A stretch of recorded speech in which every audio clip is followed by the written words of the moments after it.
This last solitude. Stripped of all appeal, I am left with myself.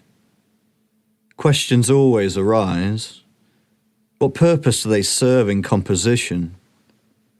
Simply vanity. From the place they emerge are the answers redirected, with the intention of subverting or unseating the original voice. Of late I realise the simple things he is trying to ask. Bring it all back down to formulate one workable quote. Sit him down on a tall chair and look deep into his eyes. Find what he wants. I guarantee he will be unable to name it. Watch him squirm through bashful masquerades, staring down at his shoes, fidgeting, feeling got at, casting sideward glances and looking for the corner he usually retreats. Give him time to fight through the stutters, the ragged armour, the disbelief in being allowed to speak freely of himself. It makes you wince to see the monster writhe in his soul like a distempered panther, snubbing its binds, tied to a fence post in flames. The effort is an investment.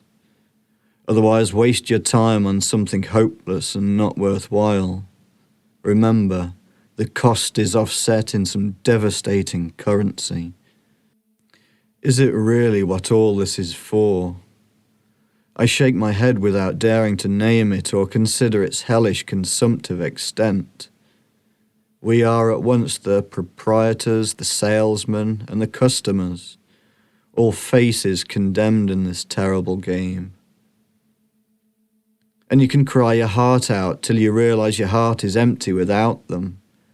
What a hole, what a heart of holes, what a crime. What is crime but the chance to never get over it? Judgment has already marked out the reality before you have a chance to disprove the event. Day 2 did not come. Guilt was already sat there waiting for you, cross-legged, cigarette in one hand, swirling a brandy with the other, and bearing a devilish and damnable smirk. He offers to take you on a tour of the resident penthouse and meet Jealousy, his mistress, a ravishing creature at first glance, but a truly self-lacerating turd. All this is yours, he says, casting a hand at the panorama, hamming it up like your most treasured accomplice and friend.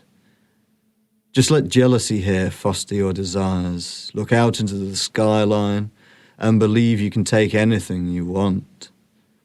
You look across the room at Jealousy, who is all legs, breasts, lipstick and mascara. You can almost taste her perfume from where you stand. She shoots you a sneer that is meant to be alluring, leaning her breasts into your eyes, and begins to tap a derisory heel, drawing attention to the power of her thighs. Guilt prods you in the chest.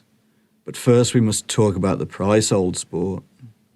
His hand slithers over your shoulder and leaves traces of slime on your shirt. Have you considered the possibility you might gain psychic rewards, old boy? Feelings of spiritual elevation by purposefully crushing somebody else. He wraps his fists around the words as he speaks them. Guilt turns to Jealousy. Jealousy, my wily little firebird. Go and get this fine young gentleman here a glass of my best scotch. This is a motion to celebrate. Drop by my office sometime, he says, turning back. See what other services we can offer you. And with that, he forces a business card into your pocket before you can thump him squarely in the teeth. I'll introduce you to how it all works, he says, with a gleam of pride, and let's go this sort of joyless staccato impression of a laugh.